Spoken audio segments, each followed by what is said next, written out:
Hello everyone. Our today's topic is lesson number 4 of class 6 NCERT, Getting to Know Plants. So this is second part for this topic.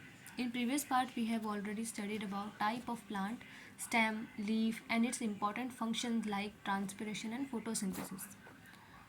Now for today we will start with a new topic, that is root, along with some activities so that we can understand its function properly, and then we will study about flower and part of it. We have already seen that stem supplies leaf with water. The leaf use the water to make food. Leaf also lose water through transpiration. Now how do stems and leaf get water? Answer is with help of roots. So what are roots? Roots are underground part of the plant that anchor, absorb and store essential nutrients and water for the plant growth, and then perform important functions such as absorption, storage, transport, anchorage for the plant. We will study it through an activity, and for that we would require two pot, some soil, kurpi for digging, blade or pair of scissors in water. Now you have to select two plants of the same kind from an open ground and dig them out with roots. Take care that their root do not break. Place one of them in the pot A, cut off the root from other plant and plant it in the pot B. Water them regularly. Then as you can see in this figure, pot A is with the root and pot B is without the root. Then you have to observe the plant after a week. What do you observe? Are both plants healthy? Both the plants are watered regularly, but one is without root. So plant A will be healthy because it is having roots, but plant B, which is without the roots, will die eventually. This states how important is the function of the root for life of plant. That is, root absorb water and minerals from the soil and transport it toward the leaves and stem.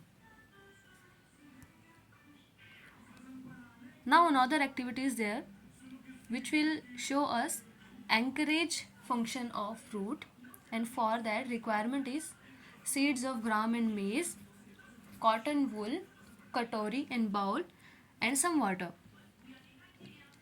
Now you have to take two bowls, place some wet cotton in them, put 3 or 4 seeds of gram in one and maize in the other.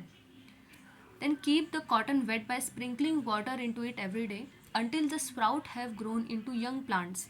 After a week, try to separate the young plants from the cotton. Was it easy to separate the cotton from the roots? Of course it is not. We could not pull out the plant from the soil, right? We could dug them out. This is because the root help in holding the plant firmly to the soil. They anchor the plant to the soil. So this activity shows that root of the plant or gram plant you have pulled out from the cotton in the previous activity. You can see some difference in both the roots. From this activity you can see that the root of the gram and maize seeds or sprout were holding the cotton firmly, so as the other plant's root also hold the soil firmly and help to stand the plant properly and help them in anchorage. Now you can see both the sprouts of gram and maize have some different in their roots. Whenever you go to an open ground, you may see many wild plants are growing. Now what you have to do, you have to dig out few plants, wash the soil of the roots and observe the main roots.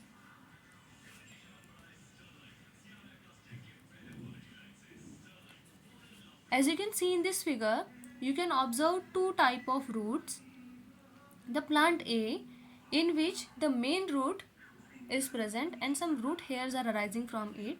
The main root is called taproot and the small root which are arising from it are known as lateral root, and small thin hair like structure will come from it. They are known as root hairs.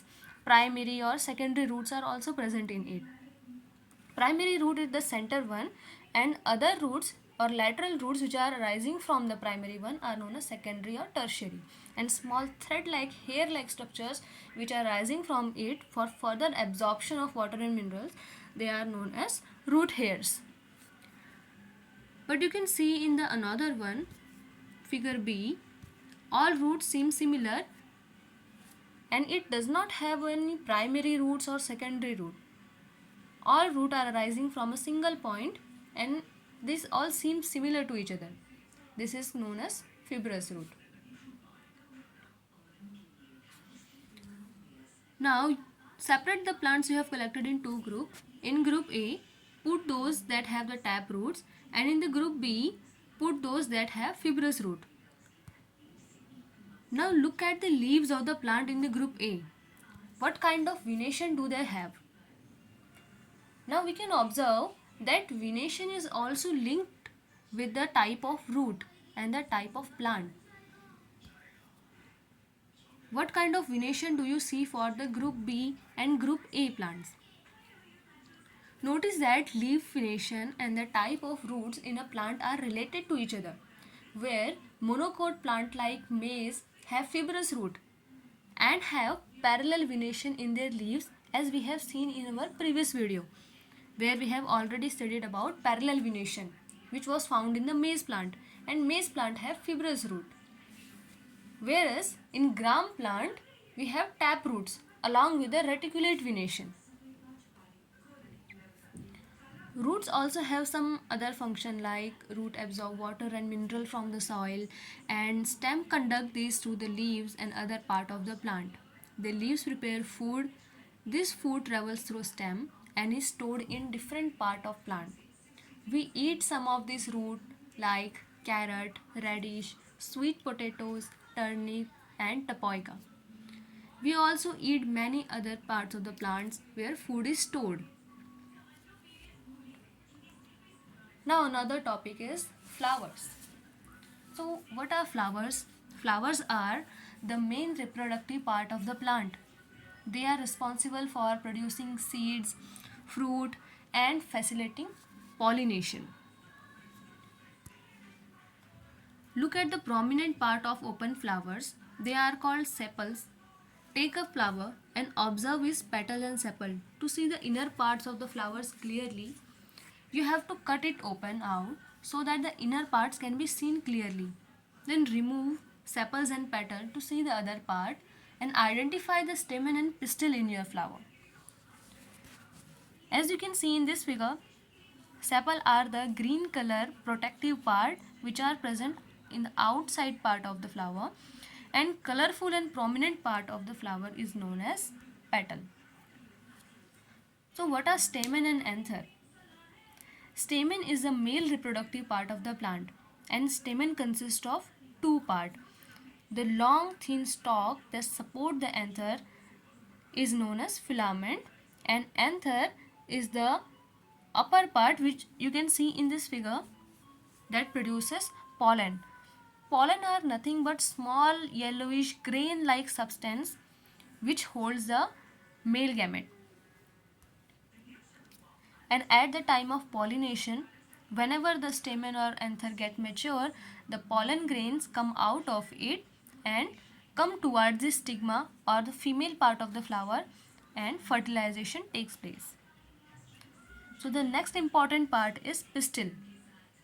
The innermost part of the flower, which is also known as pistil. Pistil is the female reproductive part of the plant, and it consists of three important parts into it. The uppermost part is known as stigma. Stigma is a sticky part. Whenever the pollen from that anther get released into the air, or with the help of pollination, whenever this pollen come towards the stigma, they will stick on it, and the thin stalk like part which is present after the stigma is known as style. That pollen grains after sticking to the stigma will move toward ovary through the style. Now what is ovary? Ovary contains ovules which are female gametes, and the pollen goes toward the ovary in which ovules are there, and when pollen and ovule meet together, fertilization takes place. Here in this figure you can see different type of flower. There are bell shaped flower, small flower, big flower, or they are present in many colors. As you can see in this, the outer green part which is visible, it is known as sepal. The colorful part we can see is known as petals. There are many anthers present in this flower, and the centermost part is known as pistil. Now, what are ovules and ovary? As we have studied that ovary is the female reproductive part of a flower that contains ovule, or which can be called as eggs. It is the lower swollen part of the pistil. Ovary will become fruit eventually. When the pollination takes place and the flower matures, that ovary part will become the fruit, and the ovule, which is inside the ovary, they will grow and mature to become seed. The small egg-like structure within the ovary that contains the female gametes or egg cell are known as ovules, and ovules are where fertilization occurs, and it will result in the seed formation. As you can see in this figure, it is an inner structure of ovary. First one is of longitudinal cut and second one is of transverse cut. You can see there are more than one ovules present inside some plants. Either it can be one or it can be more than one, depending on the plant species. Now this is all for now. We will quickly revise whatever we have studied till now. So the very first important part which we have studied is about root. Root absorb water and mineral from the soil. They also anchor the plant firmly to the soil so that the plant stands firmly to the ground and do not falls off. Now root are of two types, tap root and fibrous root. Parallel venation. Plants having leaf with reticulate venation have tap root, while the plants having leaves with parallel venation have fibrous root. The stem conducts water from the root to the leaves and other part, and food from leaves to the other part of the plant. The part of flowers are sepal, petal, stamen and pistil. Sepal are the green protective part, petal are the colorful part of the flower, stamen is the male reproductive part of the flower, and pistil is the female reproductive part of the flower. It is not compulsory that each flower will have both stamen and pistil. Both of them can be observed in one single flower also, and only stamens can be present in one flower, or only pistils are present in one flower, or their number can vary from one flower to other flower species. Now some curiosity questions are there. Do all flowers have petal, stamen and pistil?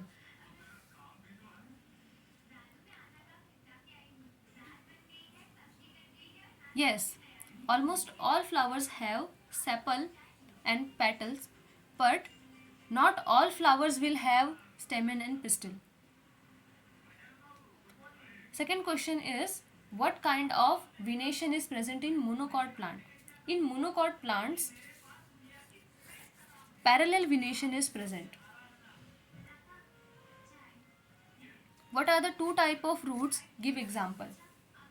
Two type of roots are tap roots and fibrous root.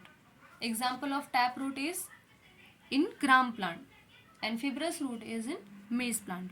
Which part of the flower will become fruit? Yes, ovary will become fruit and ovules will become seed of it. Thank you all.